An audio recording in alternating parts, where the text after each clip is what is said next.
Are you aware that this podcast comes out on Black Friday? Yeah, I guess I'm aware of that. Our nation's, I would say, primary Worst day. I was going to say primary holiday. Our annual shame. Well, I set the recording to release at 5 a.m. on Fridays. So someone who is in line at Best Buy at 5 a.m. this Friday to get $30 off a laptop can get this podcast right as it's hot off the presses. Do you think anyone will do that?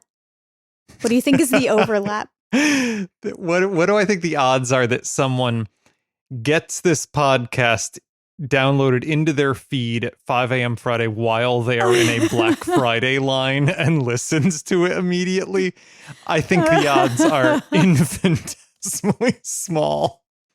I will say that the woman I sit next to at work has been Black Friday shopping for, I think, weeks. Is that how? So I don't know. I guess it's just a month-long sale now. I mean, it has the day it's supposed to be in its name. So it seems... Well, I saw a tweet last Friday that said, today is Black Friday. And I just thought... Whoa, that's mind-boggling. And I just thought that person was confused. But maybe Friday's stores are confusing the issue on purpose. And everyone thinks every Friday in November is Black Friday. Okay, so maybe there are degrees, though, where like 2 Fridays in advance, it's dark gray Friday. Last Friday's Black Friday.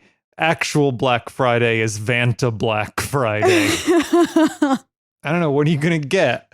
Do you want to stand in a line crushed together with a lot of other respirating human beings, just huffing their air in order to get $30 off a laptop? Maybe. I wanted to tell you about culturehustleusa.com. This is an ad now. Oh, okay. Wait, are we sponsored by Culture Hustle USA? No, but you mentioned Vanta Black, and it reminded me that there's this guy who, because of the Vanta Black, hullabaloo. So Vanta Black, dear listener, if you're unaware, it's the blackest black. I don't know when was this discovered or made? This isn't the butterfly wing black. No. That's its own extremely dark black. There's a black pigment found in, or maybe it's just an optical phenomena found in like the wing pattern of this butterfly that's like one of the blackest blacks that has been discovered. But Vanta Black is... It actually is apparently partly about, it is like a structural color thing, it sounds like. So maybe this is butterfly wing inspired. I don't exactly know. Vertically aligned nanotube arrays. That's what Vanta is an acronym for. Okay. Wikipedia says Vanta Black is composed of a forest of vertical tubes grown on a substrate using a modified chemical vapor deposition process. Sure. When light strikes Vanta Black, instead of bouncing off, it becomes trapped and is continually deflected amongst the tubes, eventually becoming absorbed and dissipating into heat. Okay, anyway, it's like kind of a cool material. Yeah. Okay, so you know the guy who made the bean? Wait, are beans man-made? No, you know the statue in Chicago. Oh, yeah, sure. That guy bought the patent for Vanta Black or something, like paint, the blackest paint available to artists. Anyway, that artist, whose name I believe is Anish Kapoor, he somehow got exclusive rights to use that Vanta Black paint, so no other artist in the world could use it. Whoa, is this like when Martin Shkreli bought the Wu-Tang album? It's like exactly like that, I think. It's really a proto-NFT. Yeah, so like he somehow got the exclusive rights to use in his art the blackest paint in the world. Weird. And like no one else could use it. And so then this other guy, the proprietor of culturehustleusa.com, invented an extremely, extremely black paint. Uh-huh. And anyone can buy it except for Anish Kapoor. Oh, cool. And when you add it to your cart, you have to click a checkbox that says you're not him. And as far as you know, the paint you buy will not be making it to him. And he has a bunch of... You have to attest to the fact that you will not give it to him. Yeah, basically. And I mean, I think this is the origin of this art supplies company because he's invented since then, or like the website carries a bunch of like other kind of interesting paints and pigments, like highly reflective metallics and glitters and very saturated specialty colors. But that guy's banned from buying anything on the website, I think. Well, I just went to culturehustlusa.com and was greeted by a pop-up that gives me a coupon code that says stop 8% off to support your work. And it generated, I think, a unique coupon code. Probably if you're a first visitor to the website, it gives you a uniquely generated coupon code. And there's a button to click copy your code. But then there's in small print on the bottom an asterisk that says, by copying this coupon code, you confirm you are not Anish Kapoor. Yeah, I mean, basically this guy... That fucking rules. Yeah. Yeah. Yeah, so anyway, this is like an extremely long digression born out of you mentioning Vanta Black and then it reminding me about that guy being a dick and then this guy being like, if you want to be a dick, let's see being petty. Yeah. And it's awesome. Anyway, if you want like some weird, highly specific specialty art supplies, I guess go to that website. Yeah, absolutely. It looks like cool stuff. I'd love to be sponsored by them. Free advertising. Yeah, don't buy anything. Don't buy today. anything on today if you're listening to this today. Don't Not buy on anything today. on Black Friday. Wait until tomorrow and then buy some black-ass black from culturehustlusa.com. Anyway, you're Roman. And you're Allison, and this podcast, as long as you are not Anish Kapoor, is known as Seedy Business. It's seedy business. It's seedy business. They also have White 2.0, so this website offers Black 3.0. They have highly saturated, neon colors as well. But I think that like the glitters and the reflective metallic things look really cool. I don't know. Actually, speaking of Black Friday, now that I'm perusing this website further, they are celebrating Black Friday by, this is like more guerrilla marketing for them, I guess, but artists who use their products, there's a hashtag for sharing them on Instagram, and they said they will buy pieces of art made with their supplies. Very cool. All right, so it is a Sunday evening. This is the Sunday before Thanksgiving that we're doing this recording. It is dusk again. I guess it's now the sun has gone down, both outside the window as I'm looking at it and inside my own brain. I think we're going to do what we did last year for Thanksgiving, which is have a small outdoor meal. Well, I think it's going to be considerably smaller than last year.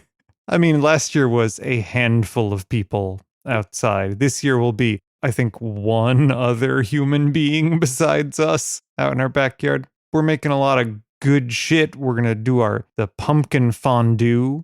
I have to tell you, I just feel so tired when you talk about all the work we're going to do for no reason. The reason is to spark joy. I don't know if destroying the kitchen is particularly joyful. Well, we'll report back and tell you the balance of joy and suffering that we experienced. I feel like you have agitated for more dishes. And in fact, yesterday you were saying you wanted to make stuffing. And I was saying, can you make an amount of stuffing that is appropriate for one person? And I said, to absolutely eat? not. It has to be too much for an army. You did say that.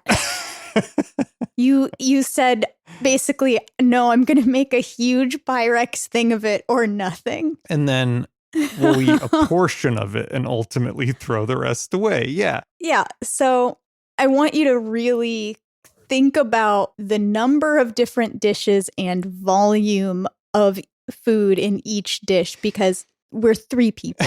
I hear you and I acknowledge that, but I do think that once I get started watching the Lawrence Welk show on Thursday as I'm making this, that I'm going to get so fucking jazzed up by the Lawrence Welk show that I don't know, who knows when I'll stop. Well, our kitchen hasn't been clean since Lucy died, so you think somehow making a huge mess is going to fix It'll that? heal all wounds, yeah. Oh man, pour one out for Lucy. Do you want to dump the drinks that we're drinking on the floor of our home? To Well, honor we may Lucy? as well. That's how filthy it is. Yeah. It's really horrible. Like, it's truly unlivable. Yet we live. Speaking of other stuff that's questionably alive. What's in the garden? Then let us cultivate our garden. It's the only way to make life endurable.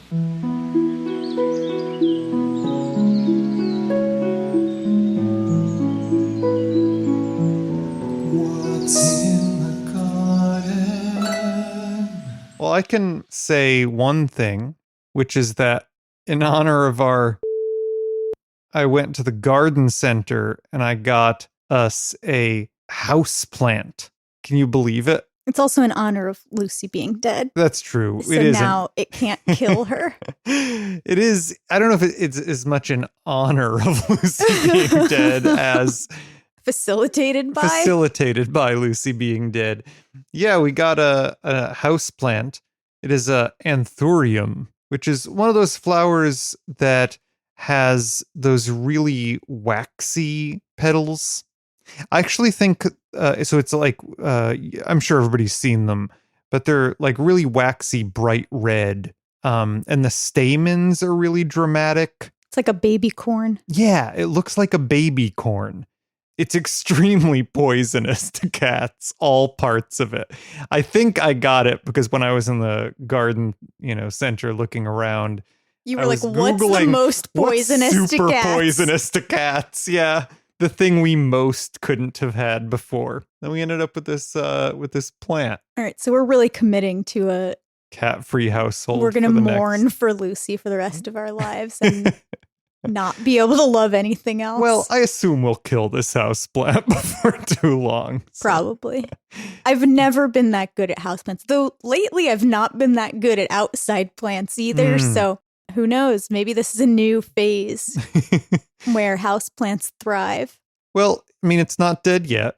We got other stuff that is alive outside, including the now rapidly ripening kumquat tree, where the fruits are beginning to get quite orange. Yeah, they're legitimately orange now, Yeah. many of them. I mean, I think we're talking another month until we can eat a lot of them. Well, that sounds like on time. That sounds like Yeah. what it should be. I think that's right. Yeah.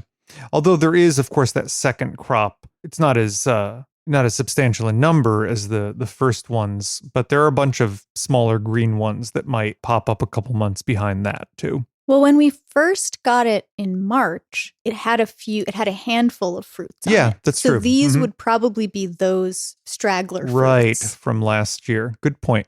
They're the ones that maybe will be ripe in February or March or something. Mhm. We got some other stuff that's alive in the back still. I went out and watered stuff yesterday. Bunch of stuff that's not like bearing nice things, but is clearly not dead yet. And that's the most any of us can really say. 'Cause we're not dead yet. Not bearing fruits, not yielding beautiful, beautiful joys, but not quite dead. Wow, you know who is dead though? Herman Cain. Well, there are many right answers to that question, I guess. Who were you thinking? Well, I was thinking of Lucy. Oh man. Well, that's the least fun answer to that. When there are so many people that are dead that we could feel. All right.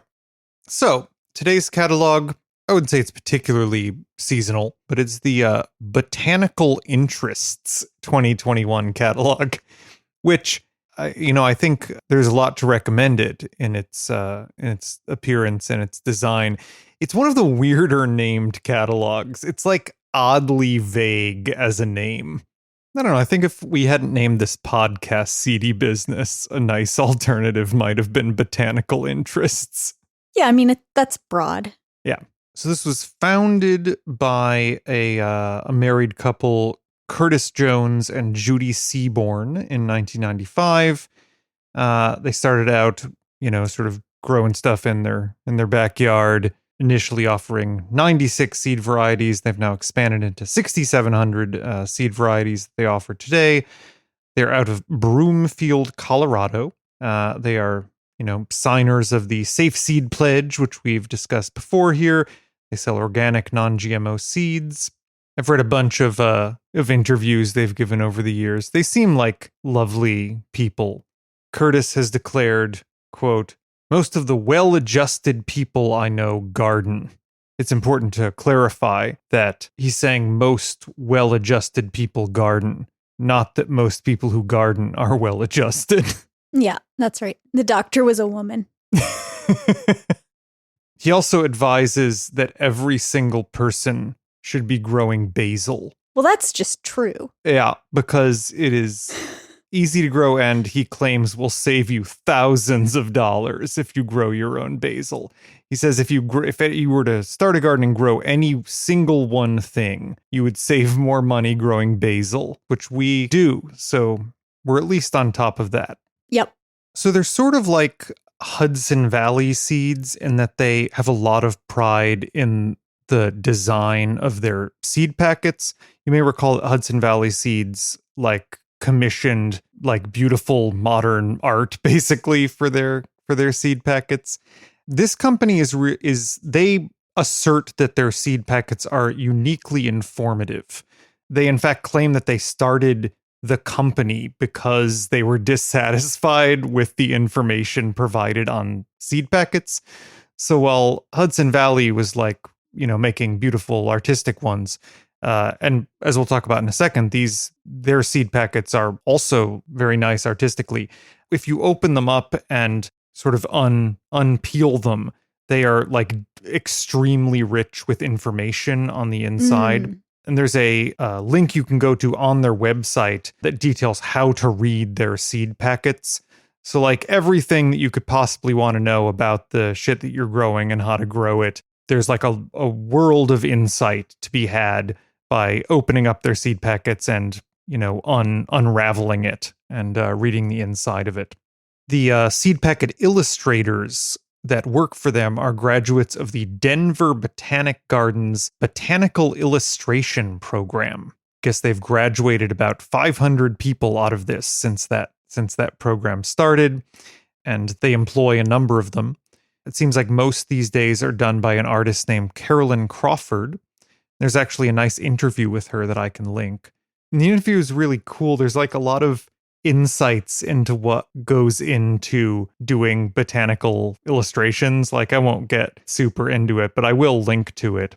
She also reveals in this interview that she illustrated her own cat into one of them. Oh, that's cute. Yeah, I really like that.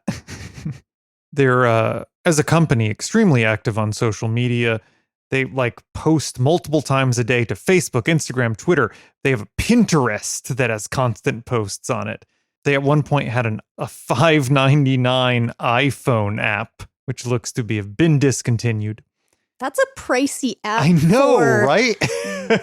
I mean, they're like widely used apps that typically ranged in price from like $2 to $3 maybe. This is a $6 iPhone app. The what did it do? Interest app. I think it provided the sort of information that you would get in their seed packets. I see.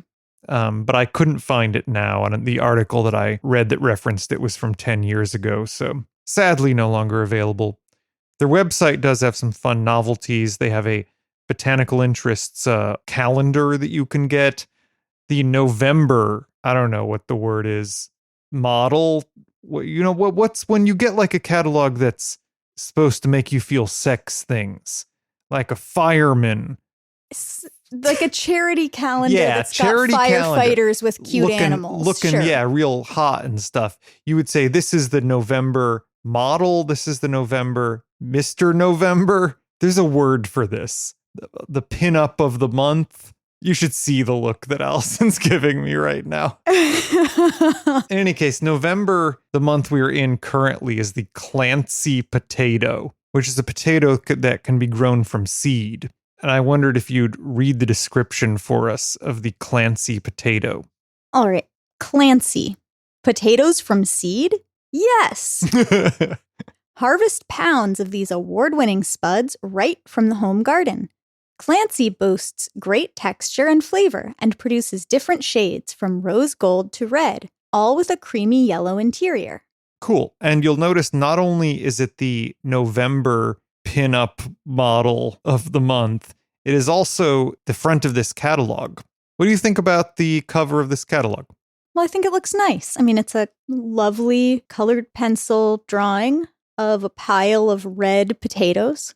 One has been cut in half, and atop the heap of potatoes is the foliage and some flowers of the potato plant. They certainly do like to have a lot of different fonts and a lot of different colors. Oh, I know it's a pet peeve that we've had. I'm just saying, like, we've got black, dark green, light green, purple, blue, red, back to green, and then white with like a shadow behind it. So that's a lot of options already going on one sheet of paper. The name of their company, Botanical Interests, is their, what is it, word mark? Is that how you'd refer to it? Yeah. Their word mark is botanical, is in like a italic script, like a sort of fanciful, romantic botanical. And then interests is in like a all caps, completely different, like aggressive serif font. Yeah.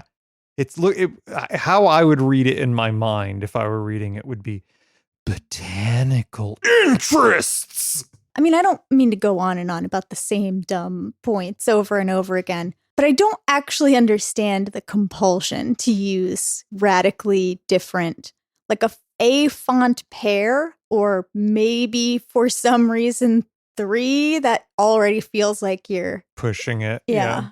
Well, I mean, in the same way that they're like, you know, if you had like a color wheel, there could be like complementary colors. With fonts, there are fonts that complement each other well, but I don't think that these are that. And just reading down the left-hand side, they've got italic, serif, sans serif, and in at least 8 different sizes. Mm-hmm. You know, the way on a magazine, it would say 50 new ways to wear a blazer or whatever.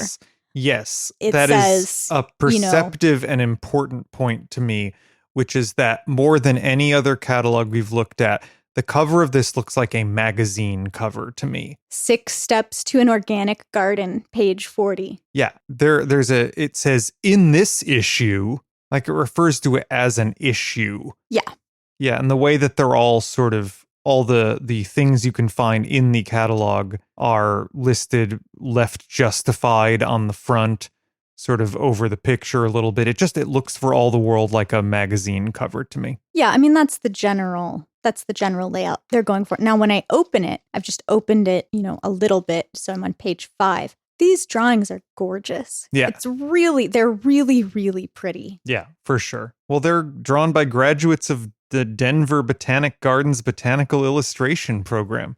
Like, these are better representations than the photographs in most catalogs, I think, we've seen. These are among the most beautiful, and yet they feel very true to life. Mm-hmm. Yeah, and the interview that I'll link to from one of their primary illustrator really gets at that sort of intersection between art and you're doing science too in these illustrations. Yeah, I'm loving these illustrations. Yeah. What do you think about the layout internally? Like, the illustrations are throughout the catalog, but how do you feel about their layout? Well, so I just opened to another random page, which happens to be 30 to 31, and it's laid out, I think, obviously with great care. This page happens to have one photograph on it, which I don't know how unusual that is. It looks like they've got a few photographs scattered around, but they've laid out all of the illustrations in an arc. So it goes from the top left corner of the left page and down and then across the bottom of both pages over to the right-hand side and then up to the upper right corner of the right page. So there's this arc of all their illustrations of peppers and pumpkins. And then inside the sort of horseshoe, the opening, they've got 2 columns on each page with their seed listings. And I don't know, I mean, it's clear they've thought about it a lot. I think it looks nice. Yeah, I agree. And as you just said, like it's interesting and rare that like rarely are when you open a catalog, the 2 pages you're seeing, rarely are they in dialogue with each other in the way that design wise, it's like the 2 pages, they're doing something together instead of functioning as individual pages. It's beautiful. It's like a sexy centerfold. Yep, that's what it is.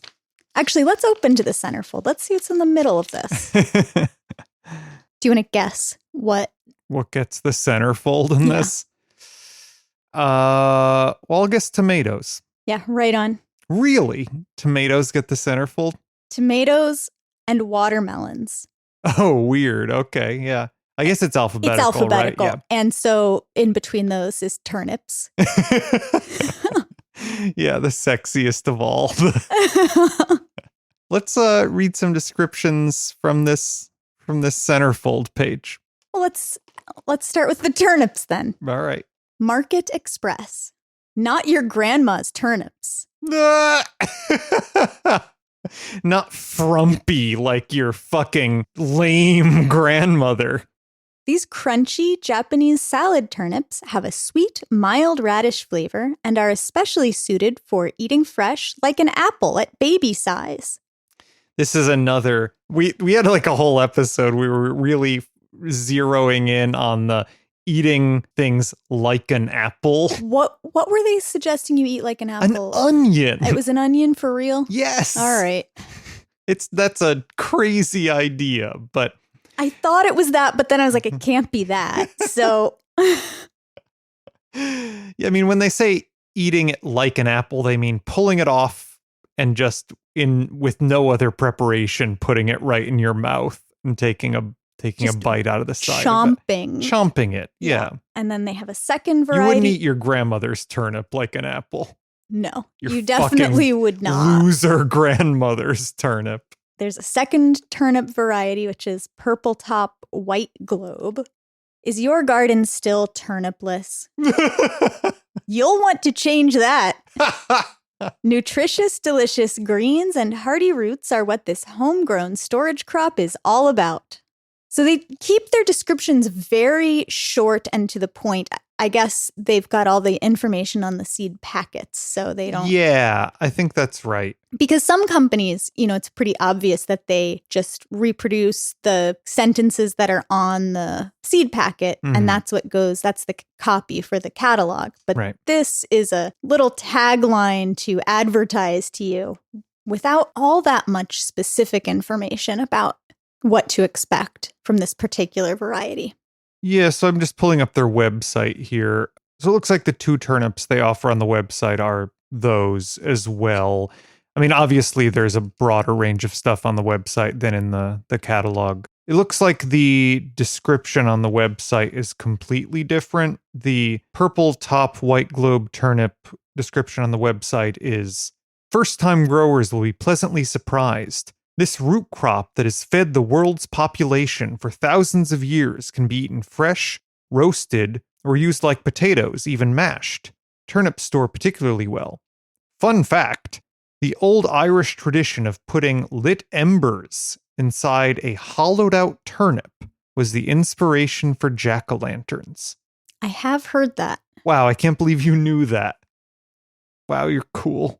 So that's like a similarly charming, brief, but like uninformative about the actual aspects of growing this description, which is fine if it is on the... I mean, I have mixed feelings about this. If their primary complaint is that seed packets don't give you enough information, having that information, the information you would need to make an informed choice about which of these, I mean, in the case of turnips, there are 2 options. But when you're talking about tomatoes or something, you might want more detail in the catalog to guide you in your choice. Mm-hmm. I mean, we've just gotten to the first 2 randomly chosen things. Maybe that's not always the case, but. All right, why don't you give us either a tomato or a watermelon? Here's a watermelon for you. Hmm.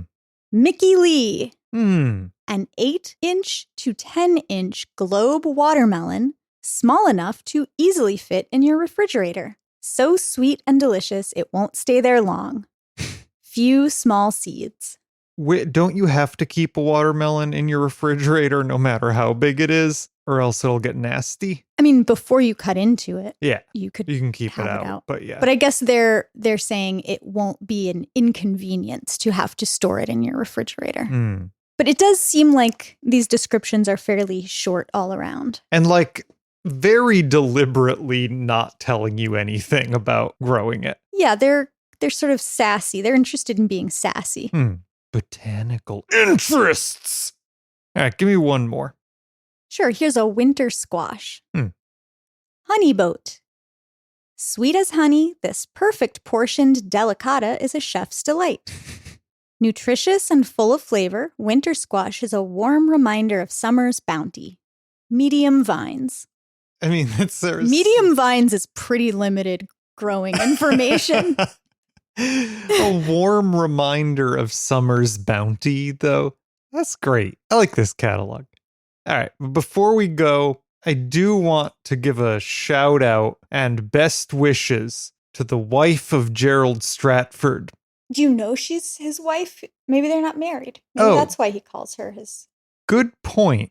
Gerald Stratford, the king of Big Veg, did post recently that his, I guess I just called her his wife very, I guess, heterocentrically. He refers to her as his good lady. So I don't know how they define their partnership, but his good lady has been hospitalized to have, quote, major surgery on her left ankle. Is it possible to have major surgery on an ankle? I guess so. But anyway, she's in the hospital for like a week. Well, it sounds major, I guess. I mean, a week in the hospital sounds like serious something. Just a small video for you explaining that I might not be on Twitter for a short while, as my good lady Elizabeth is going in hospital to have major surgery on her ankle next week, and Elizabeth comes first. Look after yourselves. Cheers. Well, that's cute. Extremely cute. And this is, I think, the first appearance that his good lady Elizabeth has made in a video. She's sort of seated in front of him, and he has his hands on her shoulders, and she looks like she never expected to be on a video on the internet, on a Twitter feed that's followed by 310,000 people, with her partner talking about her ankle surgery. So, and now a podcast on the other side of the globe is talking about her ankle surgery too. Well, I hope it goes well. Agreed. And if you're so inclined, you can elect to follow us on Twitter at @CDBusiness or on Instagram at CDBusinessPod, or email us at cdbusinesspod@gmail.com. Let us know if you have any catalog suggestions, or leave us a review if you feel like it. And assuming it is the greenest green, you should eat your vegetables. We're all just doing the best we can. Speak for yourself. It's city business. It's city business. Boring talk about seeds, city talk between boys. Mind-numbing chatter about our mules and spores. We'll dig a ditch and moan and split the difference. City business. It's city business.